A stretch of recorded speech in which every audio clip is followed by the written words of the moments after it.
இந்த விஜய் சாரோட இந்த சீன் நடிச்சதுக்கு அப்புறம் நிறைய பேருக்கு ரொம்ப சந்தோஷம், ரொம்ப அழகா இருக்கேன் இந்த சீனுன்னு சொல்லி.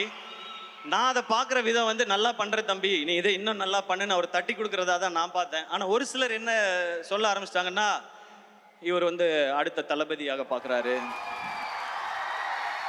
இவர் வந்து அந்த தளபதியாக பார்க்குறாரு, இந்த தளபதியாக பார்க்குறாரு, குட்டி தளபதி, திடீர் தளபதி அப்படிலாம் சொல்கிறாங்க.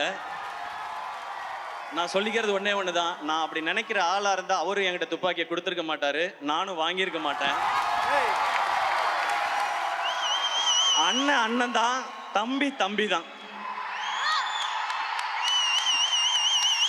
இந்த லெவல்லையே நான் இதை புரிஞ்சுக்கிட்டு இப்படி தான் இருக்கணும்னு நான் நினைக்கிறேன். இதை இந்த மேடையில் தெளிவாகவும் சொல்லிக்கிறேன். ஏன்னா எங்கெங்கேயோ சொல்லி பார்த்தேன், அதை சிலர் விடுறதா இல்லை. இப்போ என்ன சொல்கிறாங்கன்னா, இவர் வந்து அவருடைய ரசிகர்களை பிடிக்கணும்னு நினைக்கிறார். அப்படிலாம் யார் ரசிகர்களையும் யாரும் பிடிச்சிட முடியாது ராஜா. ரசிகர்ன்றது ஒரு பவர், அது.